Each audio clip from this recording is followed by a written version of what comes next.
오늘은 창세기 우리 아마 41장으로 알고 있습니다. 맞죠? 네. 창세기 41장.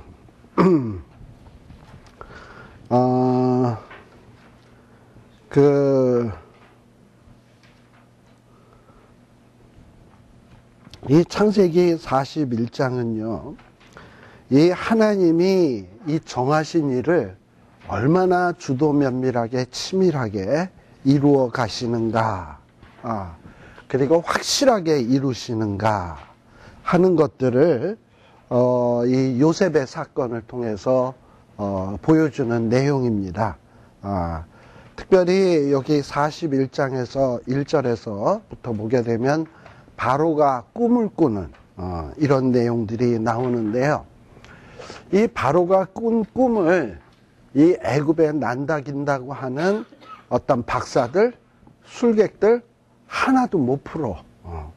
이전에는 아마 그 사람들이 그래도 박사들, 술객으로 있었다면 이전에 그 바로가 꾼 꿈은 어느 정도 해석을 해줬으니까 그래도 밥그릇 안 떨어지고 박사 노릇, 술객 노릇 했을 거 아니에요? 근데 이번에 하나님이 바로에게 주신 꿈에 대해서는 이 박사들이나 술객들이 아무도 못 풀어. 근데 이거를 누가 푼다? 요셉이 푼다. 라는 거예요. 자, 마치 이런 모습은 나중에 우리가 이 출애굽기에 들어가 보면 10가지 재앙 아시죠? 10가지 재앙에 보게 되면, 물론 10가지 재앙 가운데서 첫 번째, 두 번째 재앙 내리는 데까지는 애굽의 술객이나 박사들도 따라서 흉내를 내요. 예. 그런데 세 번째 재앙서부터는 전혀 따라하지 못하는 것을 보게 됩니다. 그러니 아무리 난다긴다고 하는 세계의 최고의 나라 박사 술객들도 절대 하나님의 능력, 또 하나님이 능력을 주신 자들을 능가할 수 없다라는 것을 보여주는 거예요. 특별히 지금 요셉은 비록 어린 나이고 나이 30밖에 안 되는 나이고 뭐 박사 술객에 비하면 전혀 보잘것은 없지만, 그러나 하나님이 지혜를 주니까 세상에 어떤 지혜자보다도 뛰어난 모습을 보여주고 있는 것이 여기 있는 본문의 내용들이에요. 이런 거를 조금 생각하면서 좀 볼 필요가 있는데, 41장 1절에 보면 이렇게 시작을 합니다. 만 2년 후. 그러면 2년이 어디를 기점으로 2년 후냐?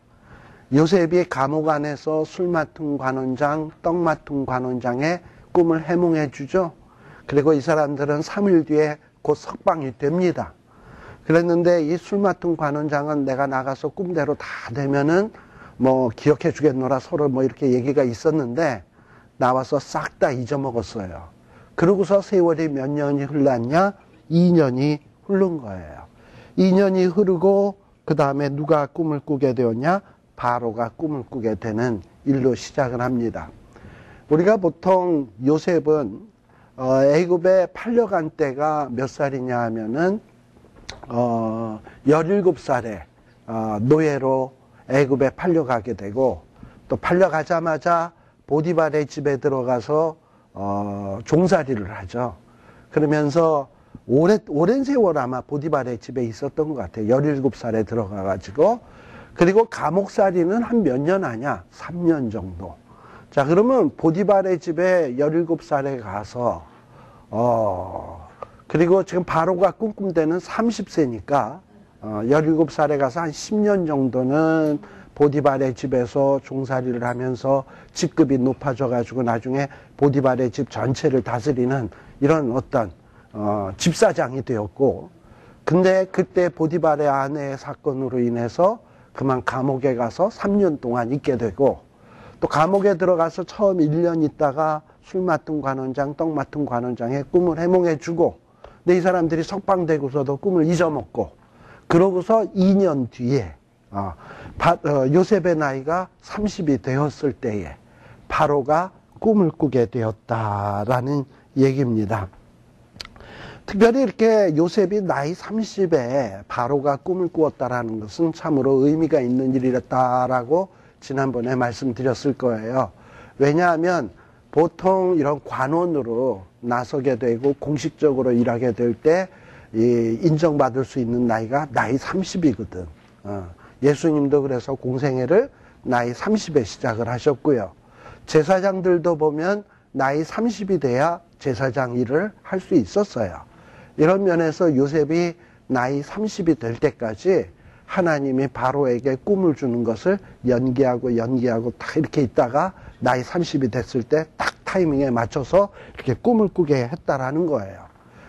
자, 그러면 우리 하나님은 왜 이렇게 일을 하시나 하는 거예요. 하나님의 지난번에 큰 그림을 한번 그린다 그랬죠? 하나님은 일찍이 이스라엘 백성들이 가나안 땅을 주시기로 약속을 했어요.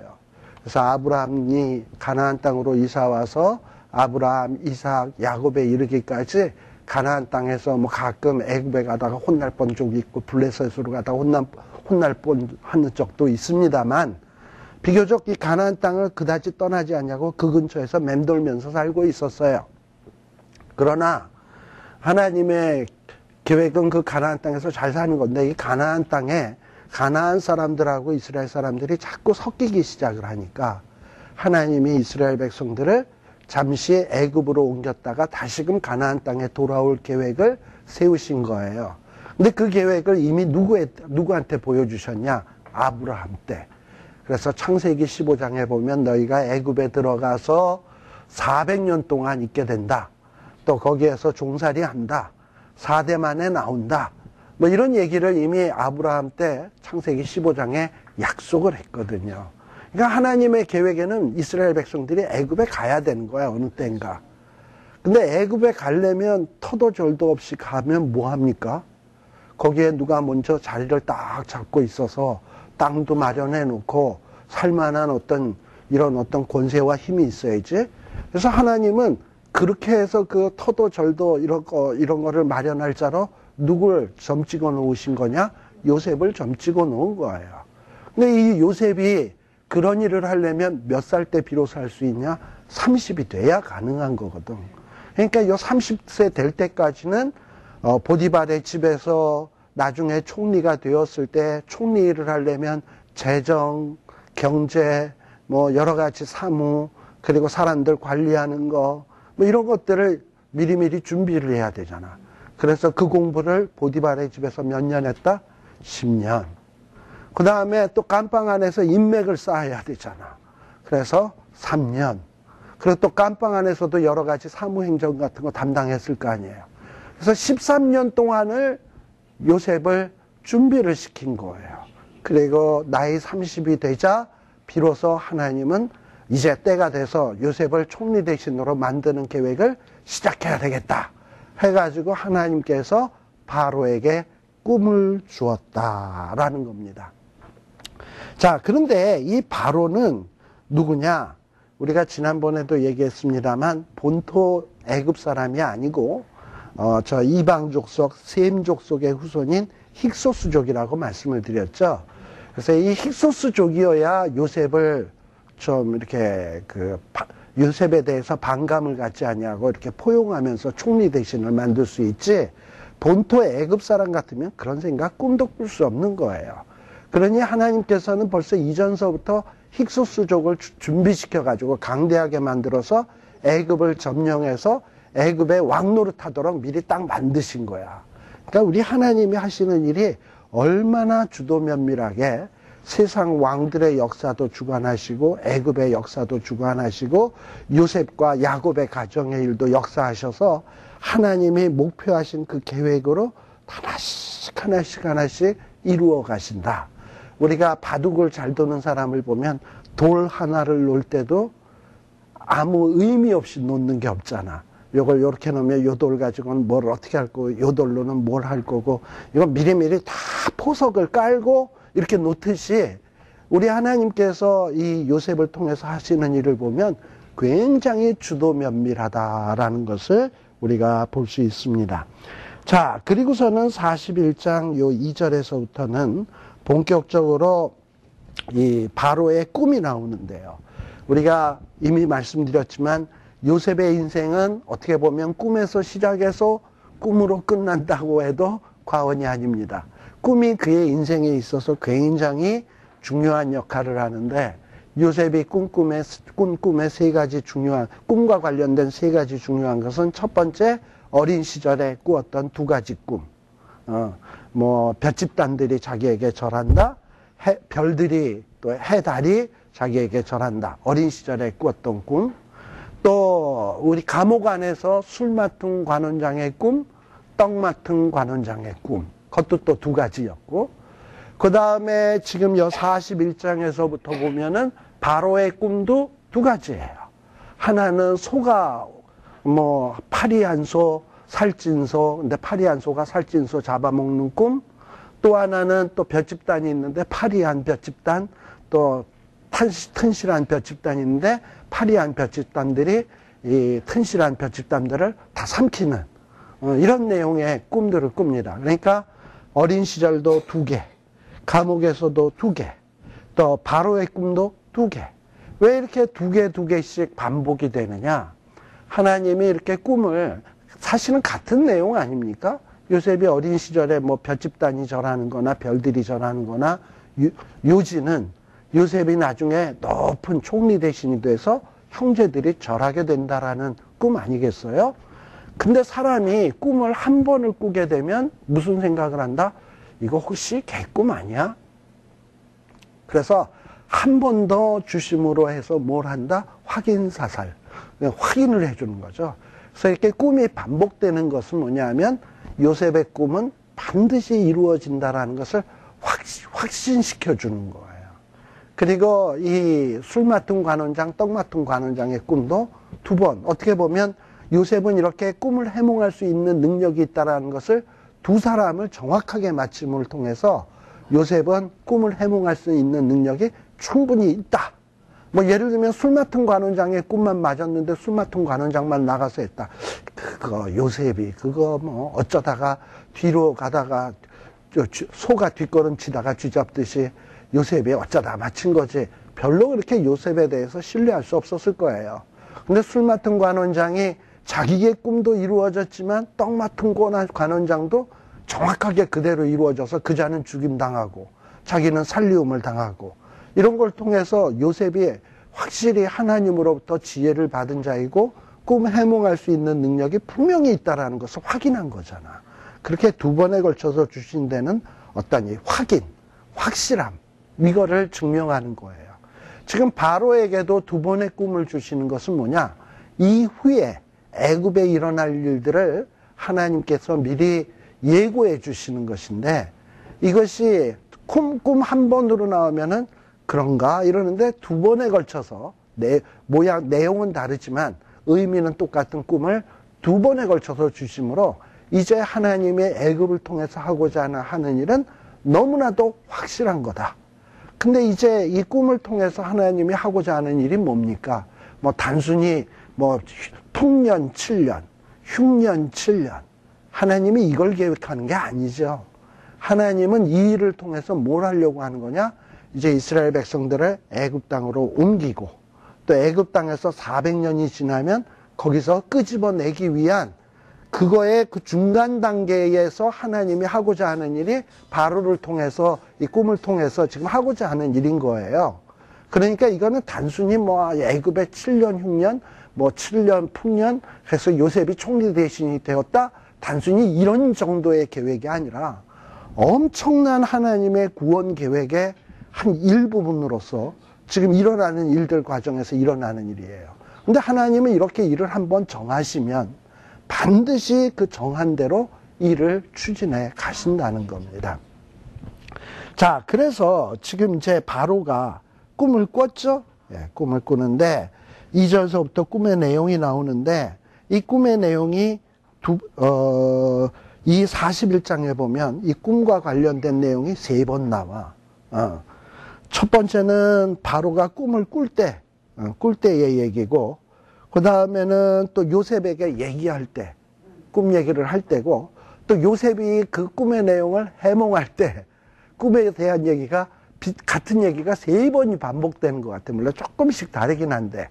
그래가지고 41장을 쭉 읽다 보면, 무슨 바로의 꿈이 이렇게 대단하다고, 꿈꾼 내용, 꿈꾼 내용을 요셉에게 설명하는 내용, 또 설명한 내용을 해석할 때 또 나오고, 이렇게 3번씩이나 걸쳐서 얘기를 하나, 뭐 좀 이렇게 좀 너무 반복되는 것 같아서 지루한 듯한 이런 생각이 듭니다만은, 우리 하나님께서 이마만큼 이스라엘 백성들을 애굽에 보내서 애굽에서 다시금 가나안 땅에 들여보내려고 하는 이미 아브라함 때 주셨던 약속을 얼마나 주도 면밀하게 치밀하게 이루어 가실 건가 하는 것을 확실하다라는 것을 보여주기 위해서 그래서 4번에 걸쳐서 이야기하는 거다라는 것을 여러분들이 좀 생각해 볼 필요가 있습니다.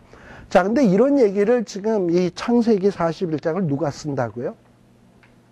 모세가 썼죠? 모세가 누구 읽으라고 쓰는 건가요? 1차적으로는 광야 생활을 마치고 가나안 땅에 들어가려고 하는 사람이죠. 자, 가나안 땅에 들어가려고 하는 이스라엘 백성들에게 제일 숙제거리가 뭐죠? 우리가 과연 가나안 땅에 들어갈 수 있을까?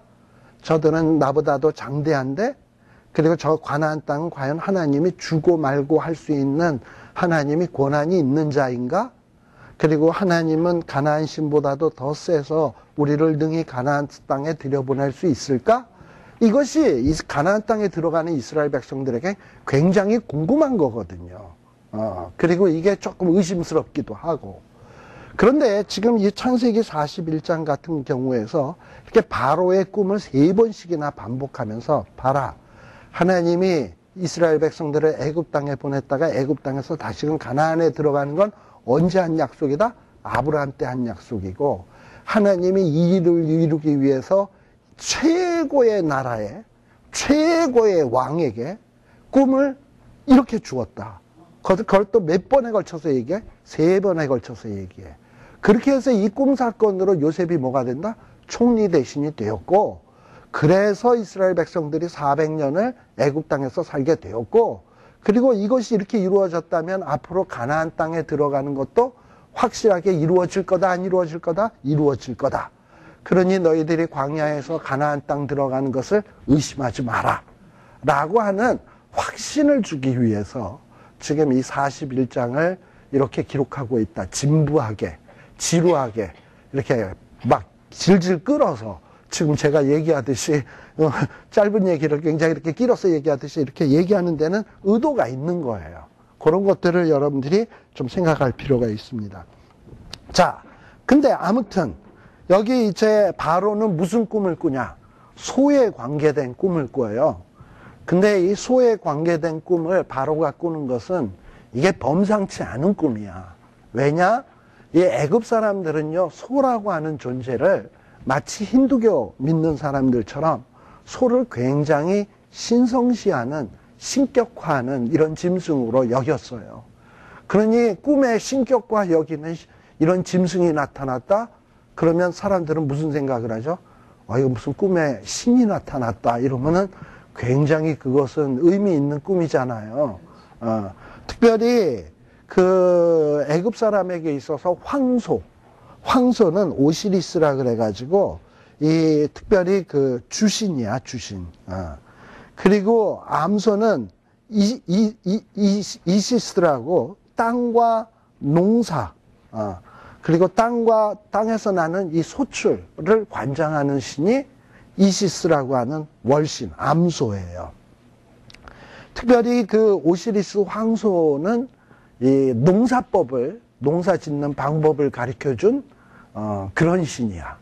그러니 애굽 사람에게 있어서 나일강 유역에서 이들의 주로 직업은 뭐냐면 농사 짓는 일 아닙니까? 근데 이 농사 짓는 법을 가르쳐주고 또 농작물들을 자라게 해주는 게 황소, 암소인데, 그러니 이 황소와 암소를 얼마나 신성시했는지 몰라요. 근데 바로가 이 소꿈을 꾼 거야. 그러니 그 꿈에 대해서 얼마나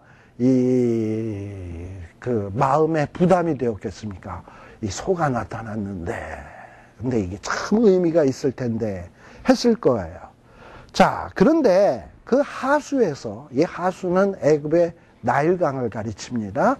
근데 이 나일강에서 처음에 어떤 소가 나오냐면 아름답고 살찐 암소가 다 뜯어 나와서 풀들을 뜯어먹고 있는데, 그 다음에는 또다시 그 나일강 하수에서 흉악하고 파리한 다른 7 암소가 올라와서 소와 함께 하숫가에 서더니, 그 다음에 그 살찐 암소들을 다 먹어버렸다. 그리고선 바로가 깬 거예요. 아, 소가 나타나서 야, 이거 신에 대한 꿈을 꿨구나 이랬는데, 신들이 하나는 살찐 소, 그 다음에는 신이 파리한 소, 그러더니 파리한 소가 살찐 소를 다 잡아먹는다 이러니까 범상치 않은 꿈 같아. 개꿈인가 이랬겠죠. 뒤에 혹시 개가 짖었나 열심히 생각했겠지. 그래서 다시 또 잠을 잤어요. 그랬더니 하나님이 그 다음에는 또 무슨 꿈을 꿨냐? 곡식단 같은 무성하고 충실한 7 이삭이 탁 나오고요. 그 다음에는 아주 세약하고 동풍에 마른 7 이삭이 나왔어요. 특별히 여기 동풍이라고 하는 것은 감신이라 그래가지고 그 애굽의 그 동쪽에 사막으로부터 불어오는 아주 뜨겁고 메마른 바람입니다. 이 바람이 계속해서 불어오게 되면 아무리 나일강이 비옥하다 하더라도 그 해의 농사는 완전히 다 메말라가지고 완전히 흉년으로 끝날 수밖에 없는 그런 바람이에요. 그런데 아무튼 이런 바람이 불면서 아주 세약한 7 이삭이 나타나더니 충실한 7 이삭을 삼켰어. 뭐 공통점이 있잖아요. 7. 그리고 하나는 충실, 하나는 파리. 또 충실, 파리. 그리고 파리한 것이 충실한 것을 삼켰다. 이런 공통점이 2개의 꿈에 있습니다. 이렇게 공통점으로 보여주는 내용은 뭐냐? 확실하다라는 것을 보여주기 위한 거예요. 근데 바로는 이 꿈이 뭔가 의미 있는 꿈이라고는 생각을 했는데 이 꿈의 내용이 뭔지를 몰라. 그래서 8절에 그 마음이 산란하고 번민이 되어서 애굽의 술객 박사들을 불러가지고 꿈을 이야기하는데 안다 모른다? 아무도 바로에게 해석해 주는 자가 없었다. 바로가 다 꿈 얘기까지 해줬는데도 아무도 모르더라라는 거야. 이게 도대체 무슨 말인지. 자, 그러니 술 맡은 관원장은 뭐라 그랬죠? 일종의 비서실장 같은 사람이라 그랬죠. 예. 이 비서실장이 애굽의 술객들이 바로에게 꿈 해몽 못하는 것을 보면서 지켜봤을 거 아니야. 아유, 하나같이 어떻게 꿈 해몽을 못하냐. 이러면서 꿈 해몽 이러다 보니까 꿈 해몽하니까 누가 떠올라? 2년 동안 잊고 있었던 요셉이 딱 떠올라. 아니, 이렇게 치매처럼 잊고 있었던 사람이 갑작스럽게 이렇게 떠오르게 된 거 누가 떠오르게 하셨다? 하나님이 떠오르게 하셨다. 이런 거예요. 그러니까 하나님은 이렇게 사건들을 통해서 갑자기 탕 떠오르게 해서 역사를 이루어 가시는 거예요. 갑자기 요때 하필 또 비서실장이 왕 옆에 있을 건 또 뭐야? 또 이렇게 꿈해몽 못하는 것을 또 비서실장이 보게 된 것도 우연일까요? 뭐 이런 거 다 뭐냐면 하나님이 그때를 맞추신 거야. 그러고서는 이 술 맡은 관원장의 머릿속에 요셉이 탁 생각나도록 만들어. 2년 동안 잊고 있었던 것을 요 타이밍에 생각나게 만드신 거예요. 자, 그러면서 9절에 보면 술 맡은 관원장이 바로 왕에게 이야기를 합니다.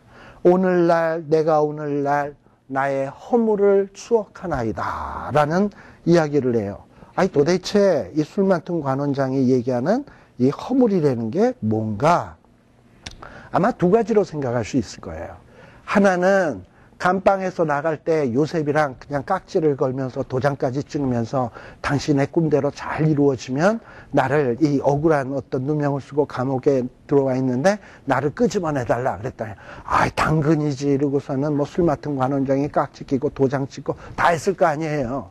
그랬는데 자기가 까맣게 2년 동안 잊고 있었던 거 생각을 하니까 아이고 내가 참 신이 없는 사람이 되었구나 이러고선 그 허물이 기억났다라는 얘기도 되고, 또 2번째는 어떤 허물이냐?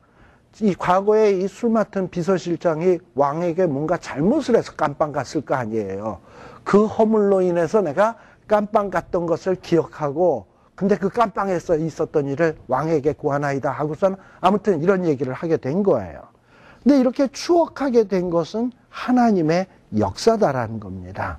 자, 아무튼 자기가 허물이 있어서 우리들에게 노해서 나와 떡 굽는 관원장을 시위대장 집에 가두었었는데 우리들이 그 깜빵 안에서 꿈을 꾸었는데 각기 뭐가 있는 꿈? 징조가 있는 꿈.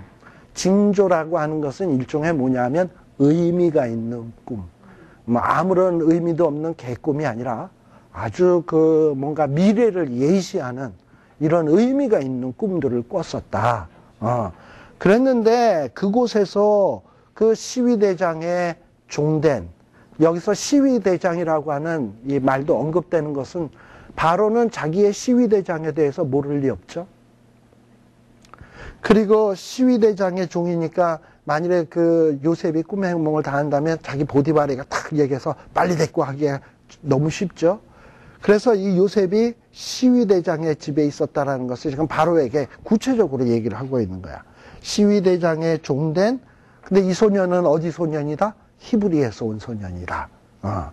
어떻게 보면 히브리 소년이라고 얘기한 것은 애굽 왕에게 있어서 뭔가 반감을 덜 할 수 있었어요. 차라리 애굽 본토 사람이라고 한다면 믿을 수가 없었을 거야. 근데 히브리 사람이라 그러니까 같은 셈족 사람이고 히브리 소년이 있는데 그에게 얘기했더니 우리의 꿈을 풀었는데 기가 막히게 그 꿈대로 이루어지는 것 아니겠습니까?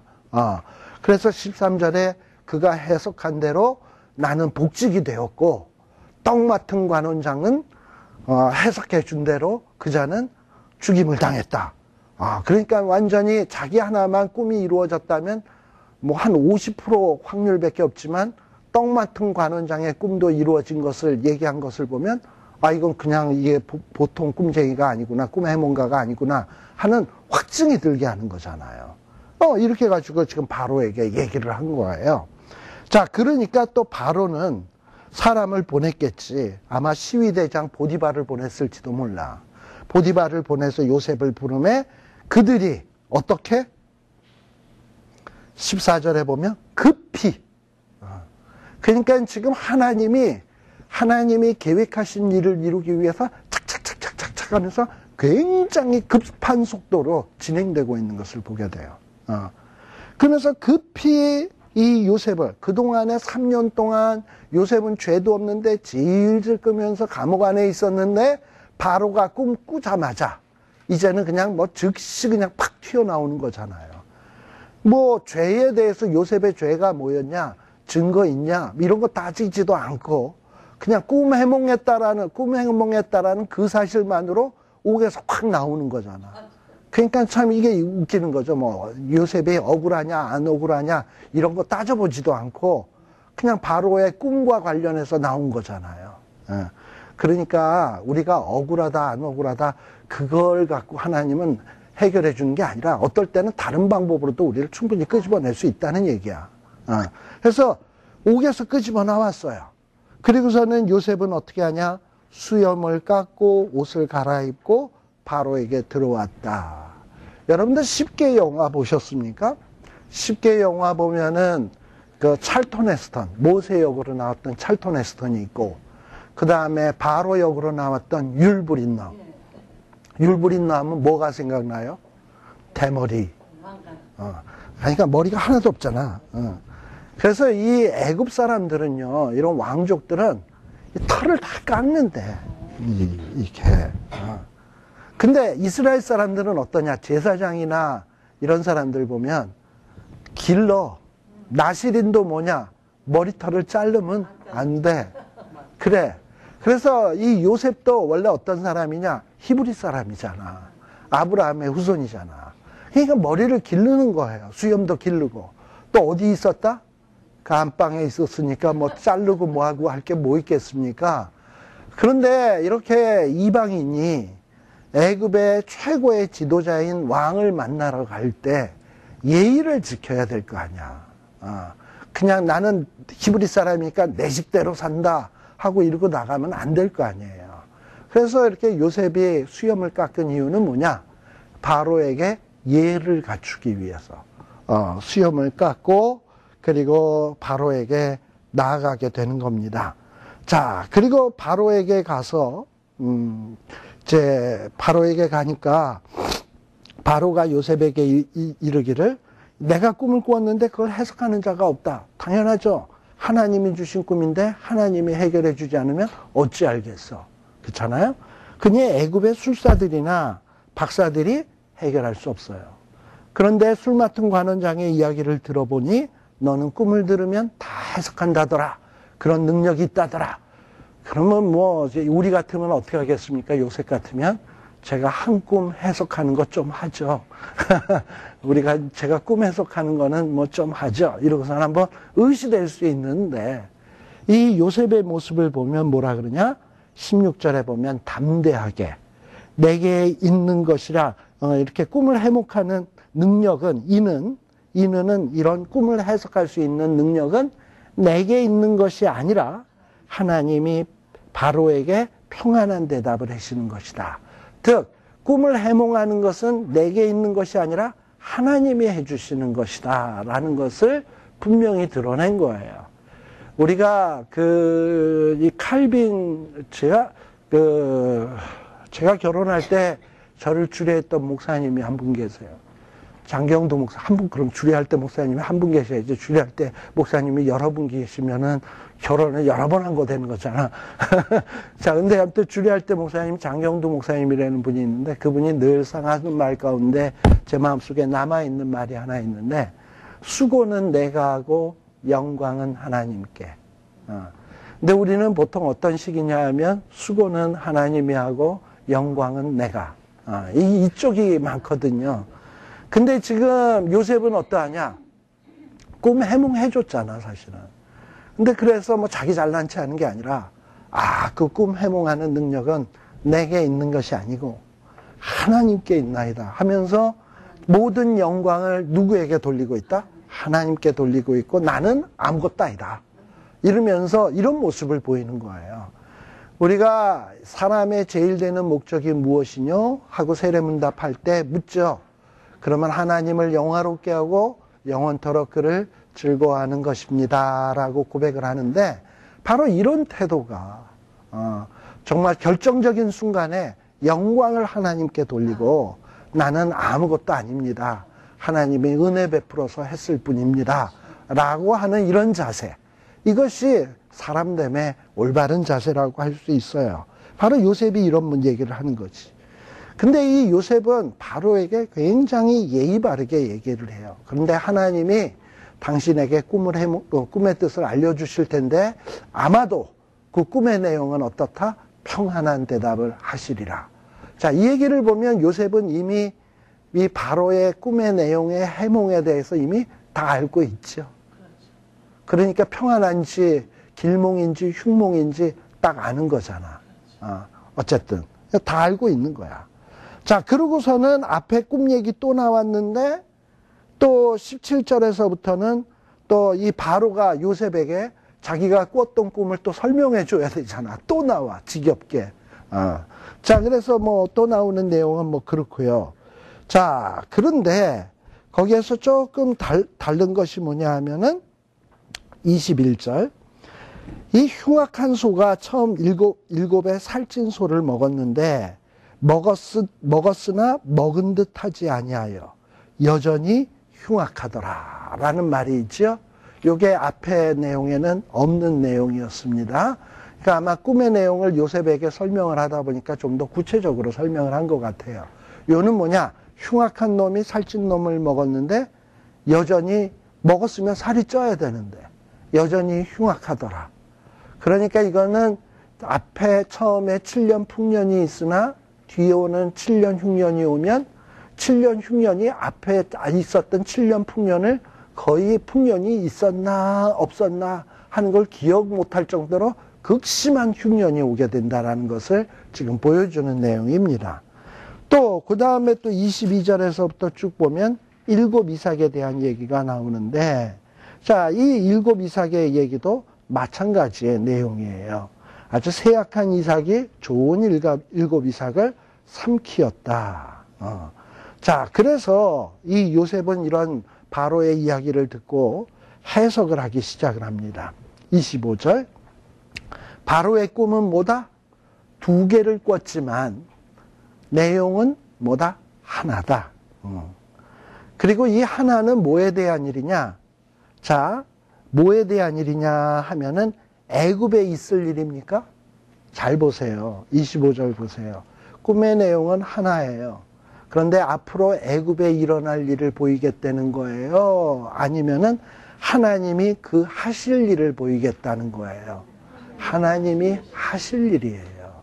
그러니까 요셉이 지금 꿈을 해몽하는 것은 단순히 앞으로 애굽에 어떤 일이 일어날 것입니다. 사실 이 일은 바로에게 중요한 얘기예요. 그런데 요셉은 그렇게 얘기하지 않냐고 이제 애굽에 하나님이 하실 일이 있다. 이렇게 얘기하는 거예요. 그 하실 일이 뭐냐?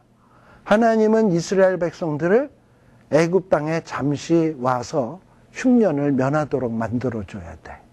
가나안 땅의 죄악으로부터 잠시 격리시킬 장소가 필요해.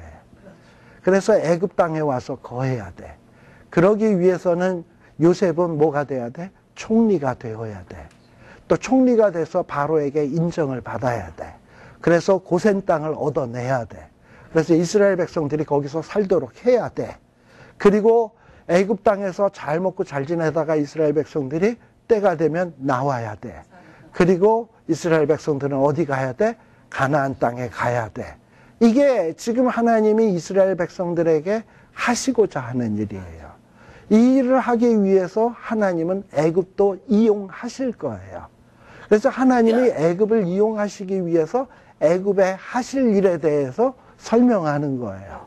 그래서 역사 속에서 이런 일이 이루어지는 것을 보게 되면 하나님의 백성뿐만 아니라 나중에는 이방 왕들, 불신자들까지도 하나님이 하신 일을 보시고서는 다 그 앞에서 놀랄 수밖에 없게 될 거예요.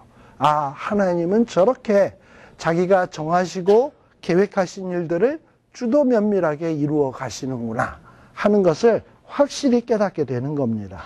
자, 그러면서 이 꿈의 내용을 설명하죠.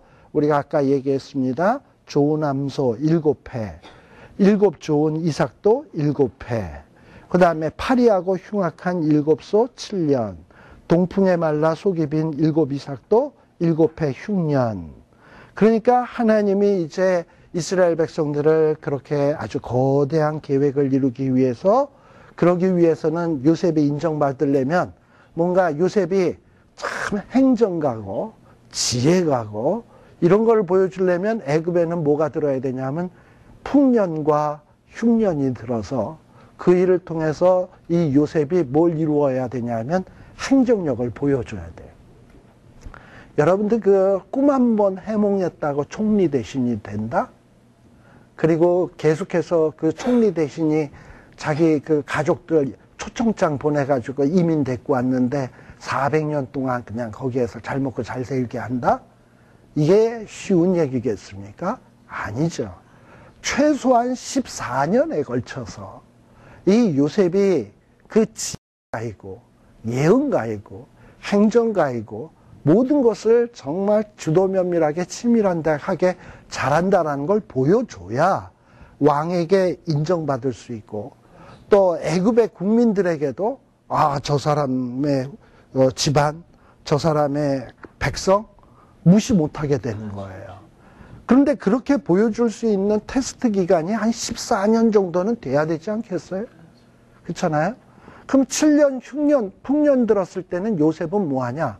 7년 풍년 든다 그러니까 그 기간 동안에 준비할 거 아니에요. 근데 이 준비라는 게 창고 지어야죠. 또 창고 지어서 풍년 들었을 때 사람들한테 불평하지 않도록 아주 적절하게 세금 걷어야죠. 또 세금에 누가 중간에 이 세리들이 삥딱 못 듣도록 관리를 철저하게 해서 철저하게 세금이 온전하게 국고로 들어올 수 있도록 해야죠. 그리고 국고에 들어와서 창고 안에 차곡차곡 쌓이도록 해야죠. 자, 이런 거 하는 일이 쉬운 일이겠습니까? 한 가정에서 가계부 쓰고 살림살이 하는 일도 쉬운 일이 아닌데, 그런데 애굽이라고 하는 당대의 최고의 나라에, 최고의 부자의 나라에서 세금을 아주 정확하게 걷어들이고 그걸 관리해서 나라를 부강하게 만든다 7년 동안? 아, 이거 쉬운 얘기 아니에요. 그리고 그 다음에 7년 흉년이 들었습니다. 7년 흉년이 들었을 때, 그 흉년이 들었을 때는 이제 풍년 들었던 곡식을 아주 적당히 배분을 해서 분배를 해야 되잖아. 분배를 하려면 그것도 우리는 보통 어떻습니까? 모아놨다가 쓸 일 있으면 아무 생각 없이 펑펑 쓰다가 보니까는 그 다음에 한 달 지나서부터는 거덜나가지고 이거 어떡하나 이렇게 되기도 잠깐 아니에요. 그렇잖아요. 그런데 요셉은 7년 풍년이 드는 거를 7년 흉년은 보통 흉년이 아닌데 그 흉년 동안 애굽 사람을 먹여 살릴 뿐만 아니라 타 백성들도 곡식을 사러 와서 그것도 잘 이문 남겨서 팔아서 애굽을 더 부강하게 만드는 능력을 여실히 보여주는 이 능력을 보여주거든. 그러니까 바로도 야 내가 총리 대신 만들기 기가 막히게 잘했구나. 그리고 14년이 지나서 아이 뭐 이제 요셉이 자기 가족들 데리고 온다 그러니까 바로가 반대할 이유가 있나요? 데리고 와라. 고센 땅 거기서 살아라. 이렇게 되는 거예요.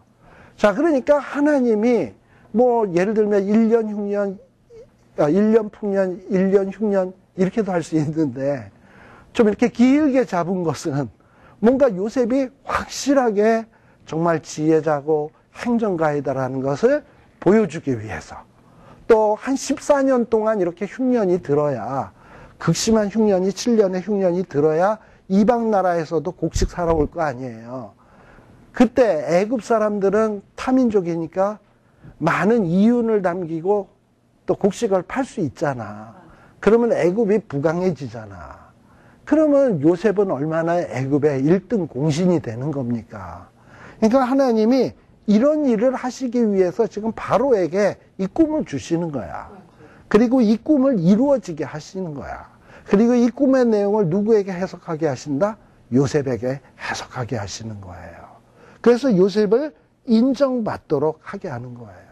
그리고 이 꿈이 개꿈이 아니라 확실한 꿈이라는 것을 보여주기 위해서 두 가지 버전으로 보여주신 거야. 소버전, 하나는 곡식단 버전으로, 이삭 버전으로. 그렇게 해가지고 딱 보여준 거예요. 자, 그래서 32절에 보게 되면 바로에게서 꿈을 2번 겹쳐 꾸신 것은 하나님이 이 일을 뭐 하셨음이라? 정하셨음이라. 그래서 하나님은 본인이 하나님께서 정하신 대로 이루어 가시는 분이에요. 지금 뭐 요셉 때에 우연히 지금 이런 일이 생긴 게 아니라 이 일은 언제부터 정해진 일이다?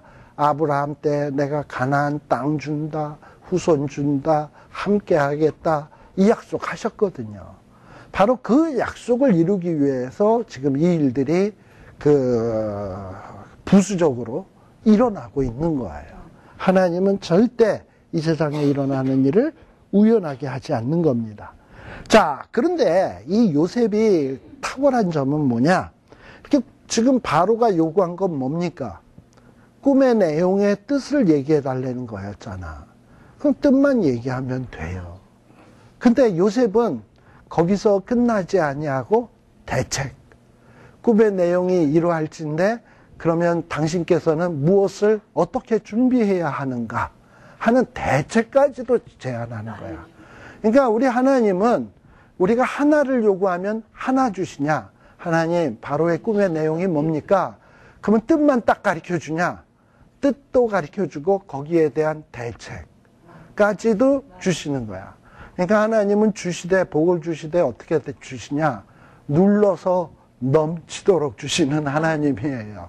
그래서 이 요셉이 이렇게 하나님으로부터 꿈의 뜻을 알고 난 다음에 또 하나님으로부터 지혜를 받아가지고 대책까지 제시를 해요. 33절에 보면 대책의 내용이죠. 바로께서는 어떻게 해라? 자기를 총리 대신 만들어라 라고 얘기하지 않습니다. 내가 꿈의 행동을 해줬으니까 이제부터 바로께서는 누굴 택해라? 명철하고 지혜 있는 사람을 택해서 애굽 땅을 치리하게 해라. 자기가 아니에요.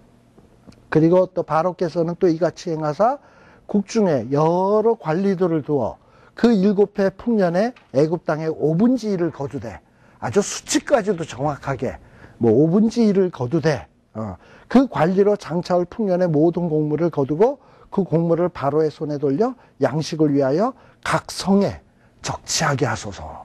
그래서 보고관은 어떻게 해야 되는지 뭐 이런 것들을 착착 이렇게 대안을 설명을 해주는 거예요. 또 이와 같이 그 곡물을 이 땅에 저장하여 애굽 땅에 임할 7해 흉년을 예비하시면 땅이 이 흉년을 인하여 멸망치 않게 된다. 그래서 이 대비책의 마지막 결과는 어떻게 된다까지 쫙 얘기를 하는 거예요. 이게 무슨 플랜? 우리가 박정희 대통령이 예전에 우리 한국이 못 살 때 경제개혁 5개년 계획, 뭐 경제개발 5개년 계획이었잖아요. 그런데 지금 요셉은 몇 개년 계획을 지금 세우고 있는 거예요? 14년 계획. 14년 계획. 이제 장차올 불황을 대비해서 이 14년 계획을 세우는 거예요. 그러니 경제개발 5개년 계획도 세울 때 우리 한국의 대통령들이 얼마나 브레인이 뛰어나고 명철하고 지혜 있는 자들을 세워가지고 그렇게 했겠습니까? 근데 이게 14년 계획을 세운다라는 것은 이건 보통 지혜가 아닌 거거든. 근데 지금 뭐 여긴 말이 이렇게 간단하게 나옵니다만 바로가 뭐 요셉하고 이렇게 간단하게만 얘기했을까요? 구체적으로 물어봤겠지. 그럼 성은 어떤 성이어야 돼? 5분의 1은 어떻게? 뭐 이러고 얘기를 하는데 요셉이 아마도 모르긴 몰라도 거침없이 얘기했을 거예요. 그런 얘기를 딱 듣다 보니까 37절 누가? 바로만 그 모든 신하도. 자, 여러분들 바로는 애굽 사람입니다. 물론 힉소스족이지만 그렇고 신하들도 그렇겠죠. 근데 지금 요셉은 히브리 사람이니까 자기네들이 볼 땐 이방에서 온 어디서 굴러먹다 온 뭐 개벽닭인지 뭐 이런 생각할 거 아니에요. 근데 뭐 꿈 한 번 해몽했다고 총리 대신 이렇게 시키겠다 그러면 좋아할 자 누가 있겠습니까? 그리고 저까지 게 뭘 안다고 뭐 따따따 왕에게 얘기하는 거 어떻게 믿겠습니까? 근데 아마 모르긴 몰라도 왕에게 거침없이 아까 요 정도의 말이 아니라 요거와 관련된 얘기들을 거침없이 척척척척척 얘기하는 것을 왕과 신하가 들었겠지. 듣다 보니까 맞아 저게 방법이야. 만일에 진짜 7년 흉년, 7년 풍년, 7년 흉년이 든다면 저렇게 해야 돼. 누구나 다 공감할 수 있는 이런 대책을 요셉이 쫙 얘기를 하니까 바로도 신하도 거기에 다 공감을 하게 된 거예요. 사실 또 이 공감도 누가 하게 해주신 거야? 하나님이. 네. 자, 그러니까는 바로와 신하가 이제 어떤 대화를 하느냐 하면 38절에 보면 바로가 듣다 보니까 입이 쩍 벌어지는 거죠. 그래서 신하들에게 뭐라고 얘기합니까? 봐라. 이만한 사람을 우리가 어디서 얻을 수 있겠냐? 이자는 이건 진짜 하나님의 감동된 사람을 우리가 어찌 얻을 수 있겠느냐?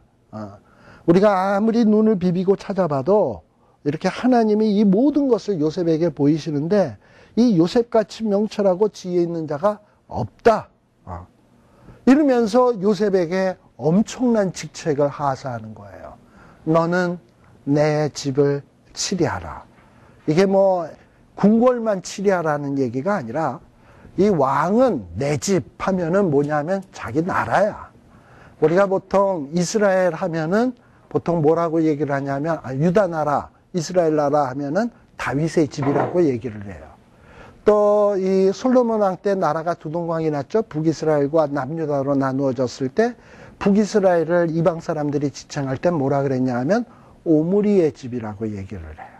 왜냐하면 오므리라고 하는 왕이 굉장히 강했거든요. 오므리의 집이라고 얘기를 해요. 자, 그러니 바로가 내 집을 치리하라라는 것은 뭐냐? 자기 나라를 치리하라는 거야. 또 나라만 치리할 뿐만 아니라 백성도 치리하래. 그래서 이 백성이 다 네 명령에 복종하게 된다. 그리고 나는 너보다 높음이 보좌뿐이다. 그러니까 자기는 보좌에 앉을 뿐이고 나머지 모든 권한에 있어서는 왕과 요셉이 세임이다. 그러니 요셉은 거의 어떤 위치냐면 왕권을 가진 거예요. 왕권. 보좌만 그 사람은 앉았다 뿐이고 요셉은 왕권을 가진 거예요. 자, 이런 모습이에요. 그런데 지금 우리가 창세기 거의 뒷부분으로 가고 있잖아요.